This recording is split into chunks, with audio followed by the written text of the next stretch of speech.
Anayekuwasilishia matangazo haya kwa lugha ya ishara ni Lensa Odingo, mimi ni Ben Chumba.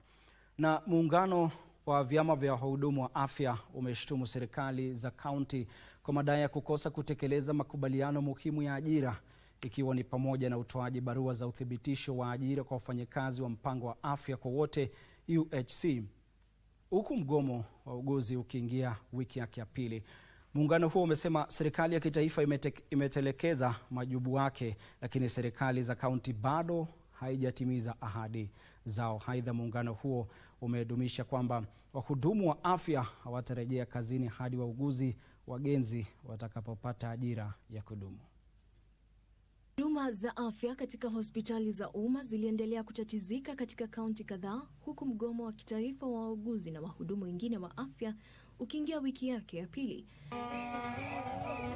Katika kaunti ya Embu, wahudumu wa afya waliogoma waliandamana katika mji wa Embu hadi afisi ya gavana wakiitaka kupandishwa vyeo, kuwasilishwa kwa makato yao ya kisheria kwa taasisi husika na wafanyikazi wa muda kuajiriwa kwa masharti ya kudumu.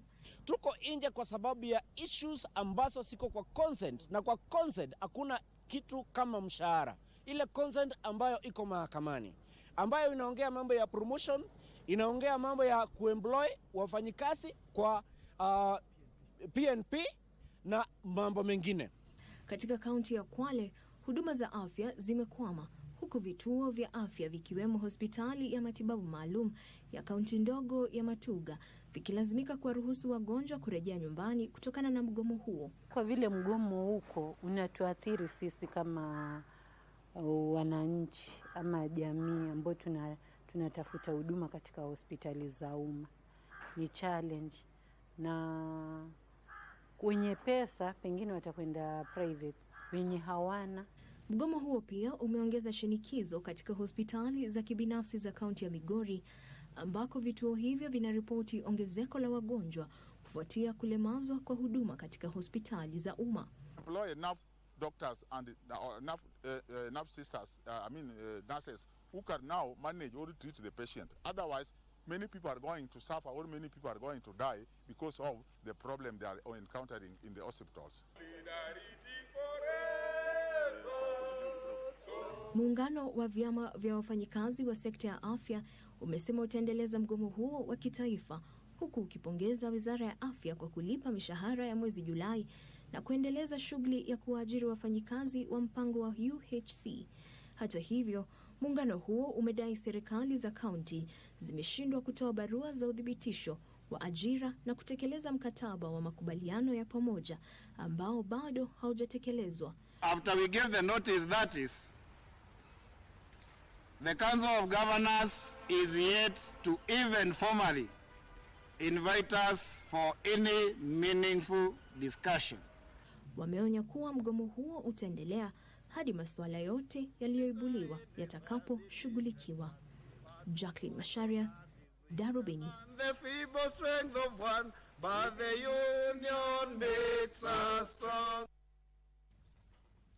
Kwingineko, viongozi wa pwani wanaohudumu katika serikali jumuishi watoa wito kwa wakazi wa sehemu hiyo kujiandikisha kwa wingi kama wapiga kura ili kuongeza idadi ya wapiga kura hadi kufikia milioni 4.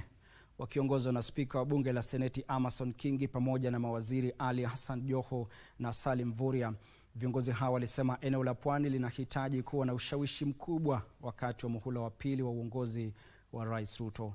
Wakati huo baadhi ya wazee wa jamii ya Mijikenda wamempendekeza aliyekuwa waziri Aisha Jumwa kuwania wadhifa wa ugavana katika kaunti ya Kilifi. Siri kubwa ni sisi sote tujiandikishe, tuchukue kura. Bila kura hauwezi kumweka yule mtu ambaye una haja naye. Wale ambao wamechukia William Ruto hawana shida na Ruto, wako na shida na sisi kwamba Ruto ametushika mkono. Ndiyo maana nataka niwaombe, vita hivi ni vyetu bwana. Kwanza, kama wewe uko Kilifi hii, hakikisha uko na kitambulisho kwanza. Pili, hakikisha umepata kura. Hii ujeuri tunapewa na huyu jamaa kwanza, huyu mmoja huyu, wa kwamba wanakura milioni 4. Hii Kilifi na pwani nzima ikishikana ikiandikisha hizo kura zote, hata sisi hiyo milioni 4 tutafikisha, si ndio? Sasa wakiwa na milioni 4 na sisi tuna 4, tutakutana hapo katikati, tuambie haya, msema mna 4, sisi tumefikisha 4 na kama nyinyi na zaidi. Hiyo serikali tutaipanga ama tutaipanga? Niwaulize Kilifi South kwa heshima kubwa, mtatembea na sisi safari hii? Mtatembea sisi sawia, sambamba, kama ni noma? Kura ya Mpwani ifikapo Disemba imezidi, imekuwa nyingi. Sisi tutaanza mdahalo tofauti hapa. Hii 2027, hii kiti ya deputy president tutaitafuta. Hatutangoja huko mbele. Manake kura zetu zitakuwa nyingi na zote zinaenda kwa Mheshimiwa Ruto.